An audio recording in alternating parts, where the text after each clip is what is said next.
ఈస్ట్లో ఉద్రిక్తతల వేళ ఇరాన్ కీలక ప్రకటన చేసి ప్రపంచానికి ఊపిరి పీల్చుకునేలా చేసింది.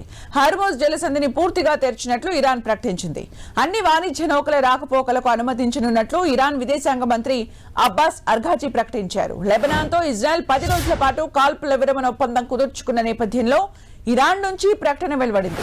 సీజ్ ఫైర్ కొనసాగినంత కాలం హార్మోజ్ జలసంధి తెరిచే ఉంటుందని స్పష్టం చేసింది. అమెరికా అధ్యక్షుడు ట్రంప్ కూడా హార్మోజ్ జలసంధిని తెరిచినట్లు ట్రూత్ సోషల్ మీడియాలో పోస్ట్ చేశారు. హార్మోజ్ ను ఇక ముందెప్పుడూ మూసివేయకుండా ఉండేందుకు ఇరాన్ అంగీకరించినట్లు ట్రంప్ తెలిపారు. ప్రపంచానికి వ్యతిరేకంగా ఒక ఆయుధంగా ఈ జలసంధిని ఇక ఉపయోగించబోదని స్పష్టం చేశారు. అమెరికా సాయంతో హార్మోజ్ లో అన్ని సీ మైన్స్ ను తొలగించేందుకు ఇరాన్ కృషి చేస్తోందని కూడా ట్రూత్ సోషల్లో ఆయన తెలిపారు. శుద్ధి చేసిన యురేనియంను తమకు అప్పగించేందుకు టెహ్రాన్ అంగీకరించిందని మరోసారి పేర్కొన్నారు. అలాగే శాంతి ఒప్పందం త్వరలోనే కుదిరే అవకాశాలు ఉన్నాయన్నారు. లెబనాన్ పై తదుపరి దాడులేవీ చేయొద్దని ఇజ్రాయెల్ ను తాము ఆదేశించినట్లు ట్రంప్ తెలిపారు.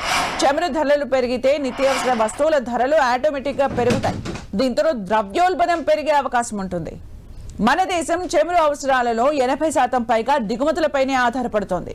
హార్మోజ్ నుంచి గల్ఫ్ దేశాలకు ఎగుమతులు కూడా సులభమవుతాయి. ఇన్నాళ్లు ఈ జలసంధి మూసివేత వల్ల నౌకలు ప్రత్యామ్నాయ మార్గాల్లో వెళ్లాల్సి వచ్చాయి. ఇప్పుడు షిప్పింగ్ సమయం కలిసొస్తుంది.